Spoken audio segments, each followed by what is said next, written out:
Good evening बच्चों, आपका शांति कुंज online classes में स्वागत है। आपका पिछला चैप्टर चुंबक एवं इसके गुण, इसको हमने रिवाइज कर लिया है। आज हम नेक्स्ट चैप्टर स्टार्ट करेंगे। आज जो हम चैप्टर रिवीजन के लिए स्टार्ट करेंगे वो है आपका चैप्टर 14, वर्षा, मेघ गर्जन तथा ताड़ित, रेन, थंडर एंड लाइटनिंग। वर्षा कहाँ से आती है? Where does rain come from? चलिए पढ़ते हैं इसे। इस प्रश्न का उत्तर समझने के लिए हमें कुछ ऐसी प्रक्रियाओं को समझना होगा जो जल को गर्म करने या ठंडा होने पर होती हैं। चलिए जानते हैं जल की विभिन्न अवस्थाएं, डिफरेंट स्टेट्स ऑफ वाटर। आप जानते हैं कि पदार्थ 3 अवस्थाओं ठोस, द्रव, गैस में रह सकता है। जल सबसे सामान्य पदार्थ है जिसे आप अपने चारों ओर तीनों अवस्थाओं में देख सकते हैं। पदार्थ 3 अवस्थाओं में होते हैं, ठोस यानी कि सॉलिड, द्रव लिक्विड, गैस जैसे भाप है, धुआं है। ये तीनों अवस्थाएं होती हैं और इसमें जल सबसे सामान्य पदार्थ है जो इन तीनों अवस्थाओं में आप देखते हैं। जो जल आपको उपलब्ध है द्रव अवस्था में है।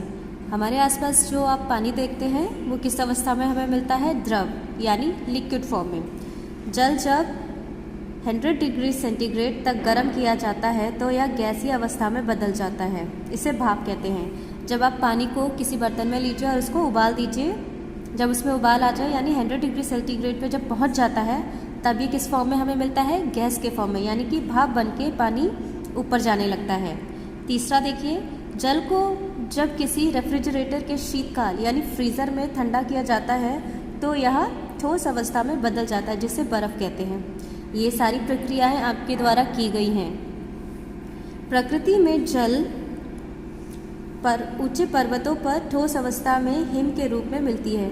ये भी आप जानते हैं कि जो पहाड़ होते हैं वहाँ पे अच्छी खासी ठंड होती है और जिस वजह से पानी जो है हमें सॉलिड के फॉर्म में यानी बर्फ़ के फॉर्म में हमें मिलता है। पृथ्वी पर जल की अधिकांश मात्रा द्रव अवस्था में झीलों, नदियों, समुद्रों व सागरों में मिलती है। जल गैसीय अवस्था में हवा में उपस्थित जलवाष्प के रूप में मिलता है। तो आप ये जानते हैं कि सॉलिड के फॉर्म में ऊंचे पर्वतों पे मिलता है पानी बर्फ़ की तरह, और ज़्यादातर जो जल है जो कि लिक्विड फॉर्म में होता है वो किस तरह से हमें मिलता है? झीलों में मिलेगा, नदियों में मिलेगा, समुद्र या सागरों में मिलता है। और तीसरी अवस्था जो है यानी गैस की फॉर्म में हवा में उपस्थित जलवाष्प के रूप में मिलता है। जो हमारे आसपास की वायु है उसमें वाटर वेपर के फॉर्म में मिलता है। आइए अब जानते हैं अवस्था परिवर्तन यानी चेंज ऑफ स्टेट के बारे में। इन अवस्थाओं में अंतः परिवर्तन को समझने हेतु शीतकाल से बर्फ का टुकड़ा लीजिए तथा कमरे में रख दीजिए। यानी कि आप जो है अपने फ्रिजर में से बर्फ़ को निकाल लीजिए, क्यूब ले लीजिए और उसको एक अपने जो रूम है उसमें रख दीजिए। कुछ समय पश्चात आप पाएंगे कि बर्फ़ पिघलकर पानी बन जाता है। आप कुछ वक्त के लिए ऐसे ही बर्फ़ को एक प्लेट पर रख दीजिए, फिर देखेंगे आपकी बर्फ़ जो है लिक्विड फॉर्म में आने लगता है यानी पिघलना शुरू हो जाता है। अब इस पानी को एक कढ़ाई या बीकर में रखिए तथा गर्म करना शुरू कर दीजिए। अब जब ये पानी जो है पिघल चुका है, तरल बन चुका है, आप इसको किसी कढ़ाई में या बीकर में रख दीजिए। किसके लिए? गर्म करने के लिए। तो जब आप इसे गर्म करेंगे तब क्या कंडीशन आती है? पानी भाप बनकर उड़ जाता है, यानी पानी जो है भाप बन जाएगा। भाप को ठंडा करने पर पुनः पानी बन जाता है। और मान लीजिए जब ये पानी भाप बन के उड़ रहा है, आप उसी वक्त उसको ढक दें, किसी बर्तन से उसको ढक दें, तो क्या होगा? जब ये ठंडा हो जाएगा तो ये पानी के रूप में फिर से आ जाएगा। बर्फ़ भी गर्म करने पर पानी बन जाता है।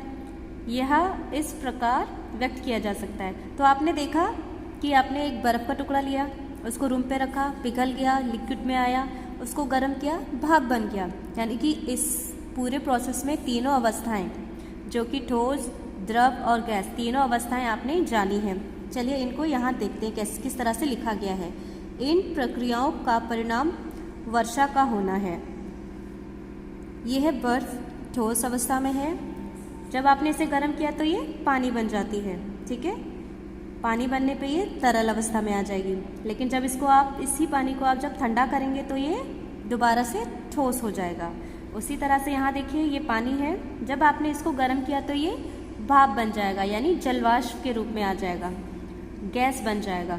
वहीं इसी भाप को जब आपने ठंडा किया तो ये वापस पानी बन जाएगा। ये जो प्रक्रिया है ये रिवर्सिबल है, ठीक है।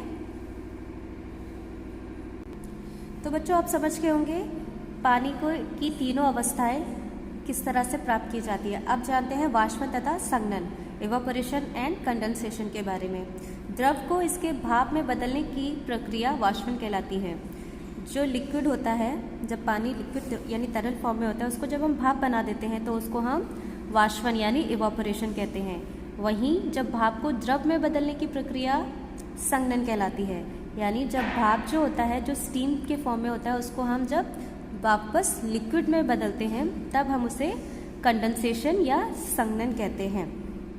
जल के वाष्पन एवं संघनन की प्रक्रियाएं पृथ्वी की सतह एवं वायुमंडल में बहुत बड़े पैमाने पर होती हैं। बच्चों यहाँ तो हम छोटे पैमाने पर बात कर रहे हैं, लेकिन ये एक बहुत बड़े पैमाने पर भी होती है।